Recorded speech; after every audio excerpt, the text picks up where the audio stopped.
Eu nunca acreditei no sobrenatural, nem em fantasmas, nem em espíritos, nem em coisas que fazem barulho no meio da noite. Meu mundo era feito de coisas palpáveis. A sensação sólida do cabo de um machado, o cheiro de pinho no ar da montanha, a dor nos meus ossos quando uma tempestade estava por vir. Mas tudo isso mudou no outono em que perdi meu mundo inteiro.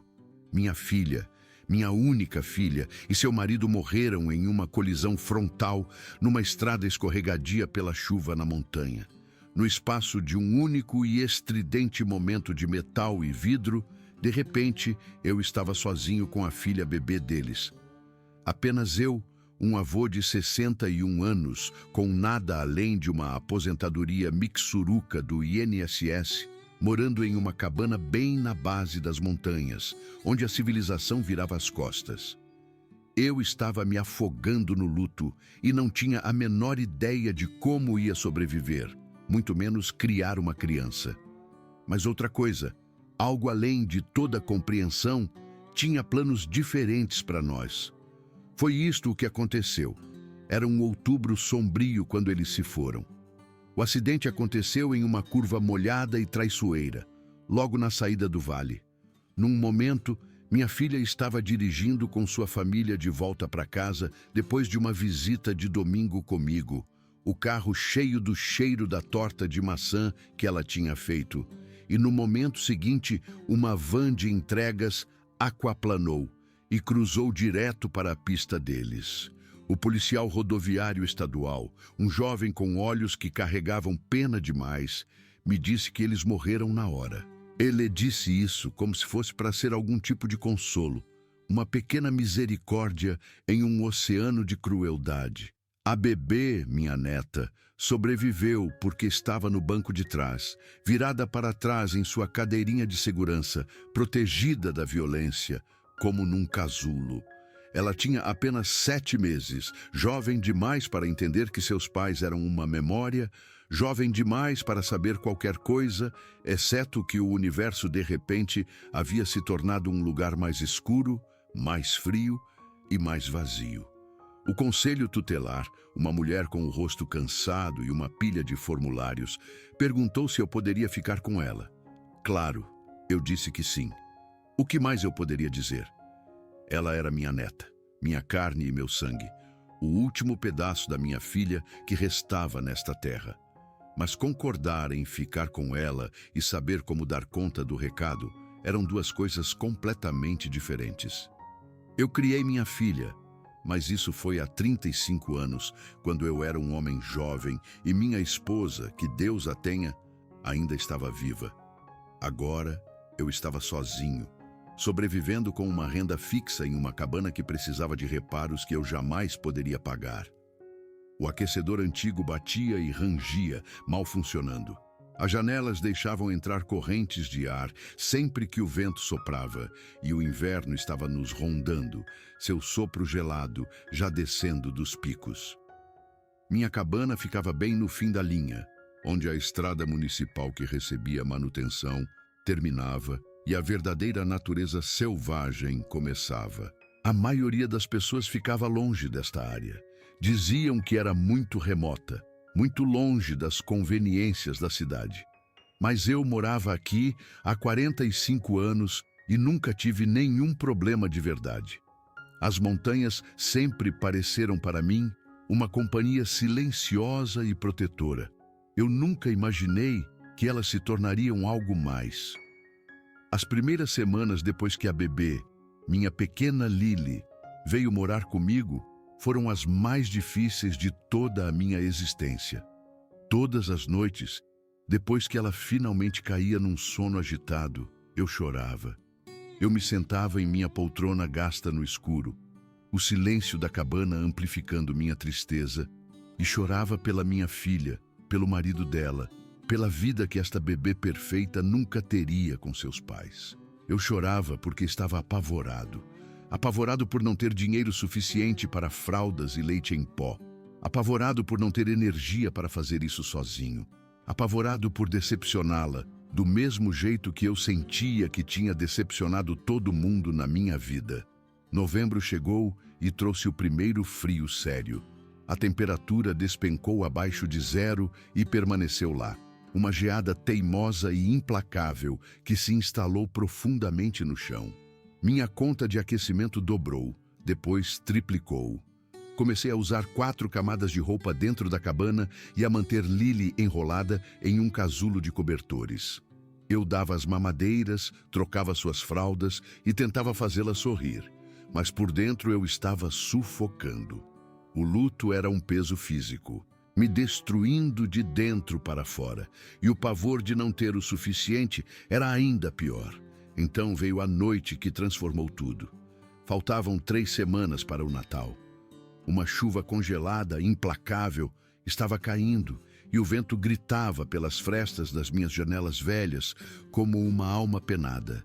Eu tinha acabado de colocar Lily para dormir quando ouvi algo lá fora. No início, ignorei, pensando que era o vento batendo um galho solto na lateral da cabana. Mas então ouvi de novo. Uma batida forte, depois outra, seguida pelo som distinto de passos esmagando a neve coberta de gelo. Meu coração começou a disparar. Estávamos a 3 quilômetros do vizinho mais próximo. Ninguém nunca vinha aqui depois de escurecer, especialmente numa tempestade como esta. Pensei que talvez fosse um animal, uma onça parda ou um urso que desceu das terras altas em busca de comida. Mas os passos pareciam pesados demais, determinados demais. Pareciam quase os de uma pessoa. Fui sorrateiramente até a janela da sala principal e afastei a pesada cortina de lã, apenas uma frestinha. O que eu vi fez meu sangue gelar nas veias. Havia algo parado no meu quintal, algo enorme. Tinha pelo menos uns 2,70 metros de altura. Uma silhueta gigantesca contra a chuva congelada que rodopiava, coberta por um pelo escuro e desgrenhado. Seus ombros eram largos como a minha geladeira. Era um Bigfoot, parado perfeitamente imóvel na tempestade, apenas olhando para a minha cabana. Seus olhos captaram a luz fraca da lâmpada da minha varanda e refletiram um brilho tênue e misterioso, do jeito que os olhos de um animal fazem à noite. Mas aquilo não era um animal. Não qualquer animal que eu já tivesse visto ou lido a respeito. Eu tropecei para trás, afastando-me da janela, pressionando a mão sobre a boca para abafar um grito. Minha mente girava, um turbilhão caótico de descrença e pavor. Eu estava vendo coisas? Estava tão exausto e devastado pelo luto que estava tendo alucinações? Mas não. O Bigfoot era real. Eu podia ver a chuva congelada se acumulando em seu pelo emaranhado. Podia ver a leve pluma de sua respiração enquanto seu peito subia e descia. Corri para o quarto de Lily e fechei a porta o mais silenciosamente que pude. Ela ainda estava dormindo, seu pequeno peito subindo e descendo num ritmo pacífico e inocente. Fiquei ali no escuro, ouvindo meu próprio coração trovejar nos meus ouvidos. Lá fora, eu podia ouvir o Bigfoot se movendo ao redor da cabana. Ouvi seus passos pesados ao longo da lateral da construção. Ouvi-o parar na entrada dos fundos. Ouvi a maçaneta da porta balançar. Um ruído metálico que enviou uma nova onda de terror através de mim. Procurei meu telefone às cegas para pedir ajuda, mas minhas mãos tremiam tanto que o derrubei. Quando o peguei novamente, o som havia parado. O Bigfoot tinha ficado em silêncio. Fiquei paralisado no escuro, esperando que algo acontecesse, esperando que a porta se abrisse com um estrondo ou uma janela se estilhaçasse, mas nada aconteceu. Depois do que pareceu uma eternidade, mas provavelmente foram apenas 30 minutos, finalmente criei coragem para olhar lá fora novamente. O Bigfoot tinha ido embora. A única evidência de que ele esteve ali era um conjunto de pegadas gigantescas no gelo que iam da mata fechada até a minha cabana e voltavam. Não preguei o olho naquela noite. Sentei-me em uma cadeira ao lado do berço de Lily, com uma velha faca de caça no colo, pulando a cada rangido da cabana e a cada uivo do vento. Pela manhã, eu quase tinha me convencido de que devia ter sido um urso. Ursos, às vezes, andam sobre as patas traseiras. Talvez no escuro e na chuva congelada, minha mente assustada e exausta tivesse transformado um urso comum em algo impossível. Mas quando o sol nasceu, lançando uma luz pálida e aquosa sobre a paisagem congelada, fui lá fora para olhar aquelas pegadas. Não eram pegadas de urso. Tinham a forma de enormes pegadas humanas, mas 4 vezes maiores, e levavam diretamente até a minha entrada dos fundos. Paravam ali por um tempo e depois retornavam para as montanhas, em uma linha reta e determinada. Naquela manhã, encontrei outra coisa também. Na minha varanda dos fundos, arrumada cuidadosamente no degrau de cima, havia uma pilha de mantimentos. Não lixo ou restos, mas comida de verdade, comestível. Havia cogumelos selvagens, ainda frescos apesar do frio, dispostos em um cacho arrumado. Ao lado deles, 4 trutas grandes, limpas e sem as vísceras, dispostas sobre uma cama de agulhas de pinheiro perfumadas. O Bigfoot as tinha deixado ali durante a noite. Fiquei ali olhando para aquela comida por um longo tempo, tentando entender. Essa criatura, o que quer que fosse, tinha me aterrorizado, mas não tinha tentado me machucar. Em vez disso, o Bigfoot tinha me trazido mantimentos. Por quê? Olhei para aquelas trutas e cogumelos e pensei na minha geladeira vazia. Pensei em como eu vinha esticando cada centavo, pulando refeições para poder comprar leite em pó para a Lily. Pensei no medo que eu sentia de não conseguirmos passar pelo inverno. Levei os mantimentos para dentro. A truta estava fresca, os cogumelos tinham um sabor terroso e eu cozinhei ambos para o café da manhã. Senti-me culpado no início, como se estivesse aceitando caridade de algo que eu deveria temer. Mas eu estava com fome e estava desesperado, e a comida era boa. Naquela noite, o Bigfoot voltou. Eu estava esperando por ele desta vez, então não fiquei com tanto medo. Ouvi o som familiar de passos no gelo e fui até a janela. O Bigfoot estava parado no mesmo lugar de antes, apenas observando minha cabana. Desta vez, com a tempestade já passada e uma lua cheia lançando um brilho prateado sobre a neve, consegui ver a criatura melhor. Era enorme, com braços longos e poderosos que quase chegavam aos joelhos e uma constituição larga e musculosa. Seu pelo era marrom escuro, quase preto à luz do luar, e seu rosto era uma mistura estranha e fascinante de humano e primata, com um nariz achatado e olhos fundos que pareciam inteligentes conscientes. O Bigfoot ficou ali por talvez 15 minutos, depois se virou e caminhou silenciosamente de volta para as montanhas. Pela manhã, havia mais comida na minha varanda. Mais cogumelos, mais trutas e, desta vez, um peru selvagem, já limpo e pronto para cozinhar. Isso continuou por semanas. Todas as noites, o Bigfoot vinha e ficava no meu quintal. Todas as manhãs, eu encontrava comida na minha varanda. Parei de ter medo e comecei a ficar curioso. Quem era essa criatura? O que ela queria? Por que estava me ajudando? Comecei a deixar minhas próprias oferendas na varanda. Nada grande, apenas coisas que eu achava que a criatura poderia gostar. Um pote de mel, um pouco de pão que eu tinha assado, um cobertor de lã grosso que eu não usava mais.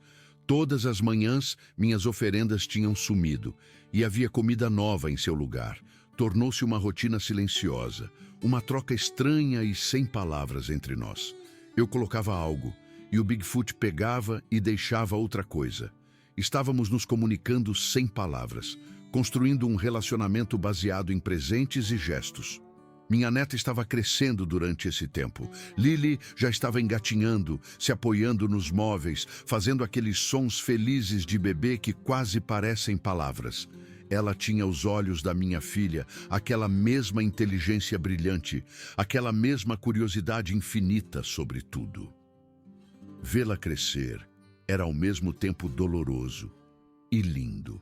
Doloroso porque minha filha nunca veria, e lindo porque esta garotinha estava prosperando apesar de tudo. Eu estava passando menos tempo de luto e mais tempo apenas tentando acompanhá-la. Bebês não se importam com a sua tristeza. Eles precisam ser alimentados, trocados, entretidos e amados. Ela me puxou para frente quando tudo o que eu queria era desmoronar para trás na minha dor. Ela me deu um motivo para continuar quando eu não tinha nenhum. E o Bigfoot nos manteve vivos. Sem a comida que a criatura trazia, não sei o que teria acontecido. Minha aposentadoria mal cobria a conta de aquecimento e os impostos da propriedade. Não sobrava nada para o supermercado, mas todas as manhãs havia comida na minha varanda. Peixe, caça e plantas selvagens. Mais do que suficiente para nos manter alimentados.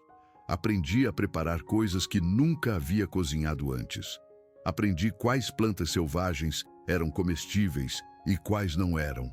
Aprendi a conservar alimentos para tempos difíceis, a defumar carne e secar ervas. O Bigfoot estava me ensinando a sobreviver de maneiras que eu nunca precisei antes.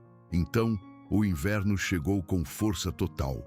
A neve começou a cair em dezembro e não parou até março. Estávamos soterrados sob vários metros dela. A estrada para o vale ficou intransitável por semanas a fio. O carteiro não conseguia passar. O caminhão de gás não conseguia passar. Estávamos completamente isolados da civilização, mas não estávamos sozinhos. Todas as manhãs, eu acordava e descobria que alguém tinha aberto um caminho com uma pá da minha porta até o depósito de lenha. Todas as manhãs, havia lenha fresca empilhada organizadamente na varanda. Todas as manhãs, havia comida. O Bigfoot estava cuidando de nós, garantindo que tivéssemos tudo o que precisávamos para sobreviver ao inverno brutal. Eu nunca via a criatura durante o dia. Ela só vinha à noite. Mas eu podia sentir sua presença, uma energia constante e vigilante na beira da linha das árvores. Às vezes, eu olhava pela janela e via movimento nas sombras. Às vezes, eu ouvia galhos quebrando sob um peso enorme. Às vezes, eu encontrava rastros gigantescos na neve que levavam diretamente até minhas janelas, como se o Bigfoot estivesse ali parado, olhando para nós. Eu deveria ter ficado assustado com isso, mas não fiquei. A criatura provou ser um protetor, não uma ameaça. Estava cuidando de nós, garantindo que estivéssemos seguros. E naquele inverno brutal, quando estávamos tão isolados e vulneráveis, essa proteção significava tudo. Uma noite em janeiro, durante a pior nevasca que eu já tinha visto, algo aconteceu que mudou completamente minha compreensão sobre o Bigfoot. O vento era tão violento que temi que minha pequena cabana fosse desabar. A temperatura tinha caído para 20 graus negativos. Lily estava chorando porque estava com frio, apesar de todos os cobertores em que eu a tinha enrolado. O fogo na lareira, a lenha estava crepitando, mas não conseguia competir com o frio intenso que se infiltrava pelas paredes. Eu estava genuinamente apavorado de que não sobreviveríamos à noite. Então ouvi algo no telhado, passos pesados se movendo cuidadosamente sobre as telhas. O Bigfoot estava lá em cima fazendo alguma coisa. Ouvi sons de raspagem, de batidas, e então tudo ficou quieto. Quando a manhã chegou e a tempestade finalmente passou, fui lá fora para ver o que tinha acontecido. O Bigfoot tinha coberto meu telhado inteiro com uma camada espessa de galhos de pinheiro, criando uma camada de isolamento que prendia o calor lá dentro. A criatura também tinha amontoado neve ao redor da base da cabana, criando uma barreira de vento natural que bloqueava o pior do frio. Naquela noite, nossa cabana ficou mais quente do que esteve em semanas. O Bigfoot tinha literalmente salvado nossas vidas. Depois daquela noite, comecei a conversar com a criatura. Eu sabia que ela estava lá fora, na escuridão, observando e ouvindo. Então eu ficava na minha varanda e falava para a noite, contando ao Bigfoot sobre o meu dia, sobre o progresso de Lily, sobre meus medos e minhas esperanças. Eu não sabia se a criatura entendia minhas palavras, mas eu precisava reconhecer o que ela estava fazendo por nós. Eu precisava expressar minha gratidão. E às vezes, só às vezes, eu ouvia uma resposta. Não palavras, mas sons. Um chamado baixo e retumbante vindo das profundezas das montanhas. Um galho quebrando em um ritmo específico. Um padrão de batida sem uma árvore distante. O Bigfoot estava se comunicando de volta, à sua maneira. Estávamos construindo um relacionamento, a criatura e eu. Não um relacionamento humano, mas algo mais. Algo primitivo e honesto, baseado em cuidado mútuo. O Bigfoot nos protegia e nos provia.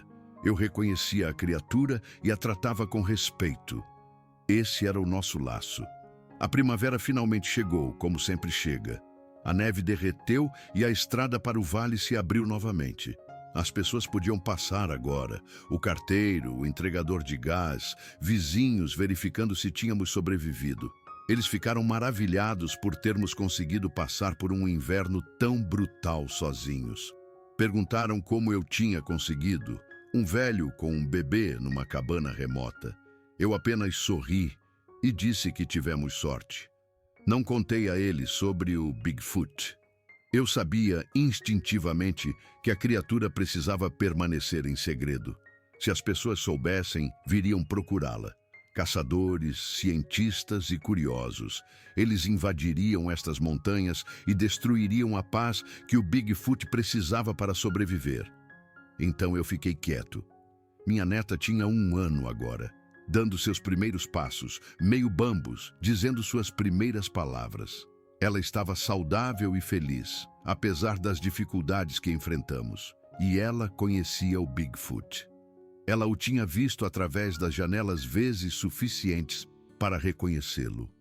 Quando a criatura aparecia na linha das árvores à noite, ela apontava seu dedinho gordinho e fazia um som animado. Ela não tinha medo. O Bigfoot era apenas parte do seu mundo, tão normal para ela quanto as montanhas ou as árvores. O Bigfoot continuou a nos visitar durante a primavera e o verão. O padrão era diferente agora. A criatura não vinha todas as noites e nem sempre deixava comida. Tínhamos outras fontes agora que a estrada estava aberta. Mas o Bigfoot ainda nos visitava regularmente, ainda se certificava de que estávamos seguros. Às vezes, eu encontrava presentes que não eram comida. Pedras lindas e lisas arranjadas em padrões. Penas de pássaros raros. Uma vez, uma figura de madeira esculpida que parecia quase um brinquedo. Eu dei aquilo para a Lily e se tornou sua coisa favorita. Ela o carregava para todos os lugares, um elo tangível com seu guardião silencioso. Com o passar dos meses, aprendi mais sobre a criatura através da observação. Aprendi que era inteligente, muito mais inteligente do que qualquer animal que eu já havia encontrado. O Bigfoot entendia causa e efeito, entendia nossas necessidades e as antecipava. Também aprendi que era paciente, forte além da imaginação e incrivelmente gentil. Apesar de seu tamanho e força enormes, o Bigfoot se movia com cuidado ao redor da nossa cabana, nunca danificando nada, nunca fazendo mais barulho do que o necessário. E aprendi que era solitário. Eu podia ver isso na maneira como a criatura às vezes se demorava, parada na linha das árvores por horas, apenas nos observando. Podia ouvir nos longos e melancólicos chamados que fazia, noite adentro. O Bigfoot estava sozinho nestas montanhas, assim como eu estava sozinho antes de ele aparecer. Talvez fosse por isso, em parte, que ele escolheu nos ajudar. Talvez tenha reconhecido em nós um reflexo de sua própria solidão. Naquele verão, algo aconteceu que me fez entender o quanto dependíamos da proteção do Bigfoot. Um grupo de trilheiros se perdeu e acabou perto da minha cabana. Eram jovens que viram Lily brincando no quintal e um velho sozinho e decidiram se aproveitar. Eles entraram à força, exigindo comida e pegando o que queriam. Um deles fez um comentário sobre como ninguém jamais saberia se algo nos acontecesse aqui. Fiquei apavorado, mas então eles ouviram algo lá fora. Um som tão profundo e alto que fez as janelas tremerem. O Bigfoot tinha chegado e estava furioso. Os trilheiros correram para a janela e viram a criatura parada no quintal. Quase 3 metros de pelo, músculo e pura fúria. O Bigfoot rugiu novamente e deu um passo em direção à cabana. Aqueles jovens correram como eu nunca tinha visto ninguém correr antes. O Bigfoot os observou ir embora e então se virou para me olhar através da janela. Eu acenei com a cabeça para a criatura, um gesto de agradecimento. O Bigfoot acenou de volta, um gesto muito humano de algo que não era nem um pouco humano, e então desapareceu de volta entre as árvores. Eu relatei o incidente, mas não mencionei o Bigfoot. A polícia encontrou os homens, balbuciando sobre um monstro. Todos presumiram que eles estavam drogados, mas eu sabia a verdade. O Bigfoot tinha nos salvado de novo. Minha neta tinha 2 anos agora, correndo e falando. Ela tinha um nome para a criatura, sua versão de bebê para a palavra que saía soando como Big. Todas as noites ela ficava na janela e chamava por Big, acenando com sua mãozinha. E na maioria das noites, o Bigfoot aparecia na linha das árvores e acenava de volta. Eu vi com meus próprios olhos, noite após noite. A criatura estava ligada a nós, especialmente a ela. Estava cuidando de sua infância, garantindo que ela crescesse segura e amada. Eu tinha 64 anos agora, e os anos de luto e estresse haviam cobrado seu preço. Havia dias em que eu me perguntava por quanto tempo mais eu conseguiria aguentar.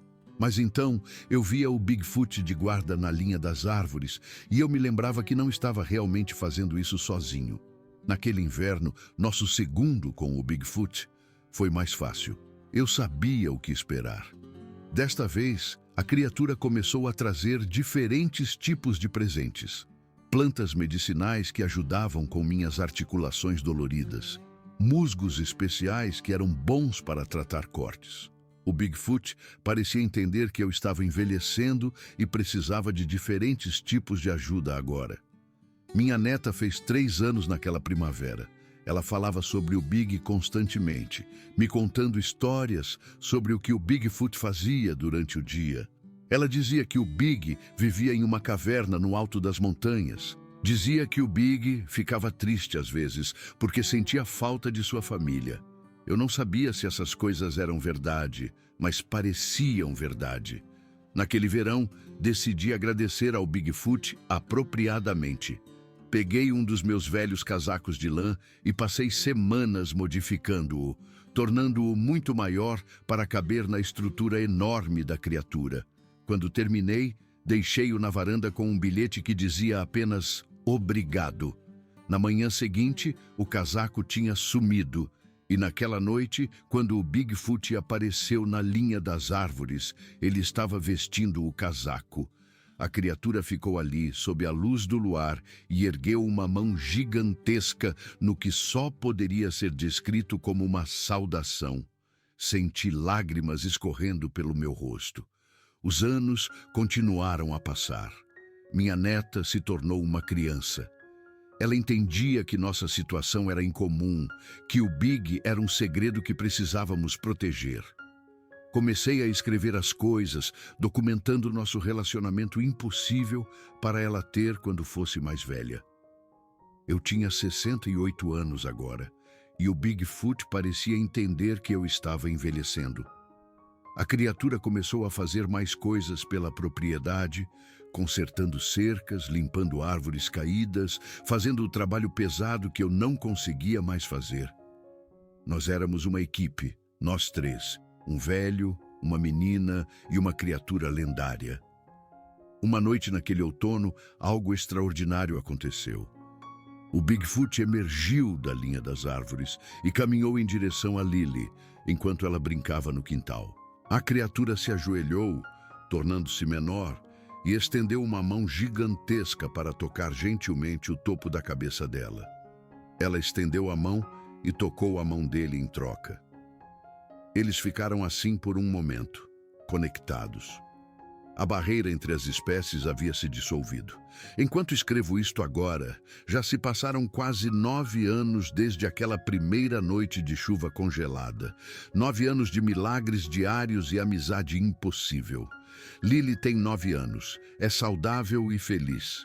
Eu tenho 70, ainda estou aqui, ainda capaz de cuidar dela. E o Bigfoot ainda está aqui, ainda cuidando de nós.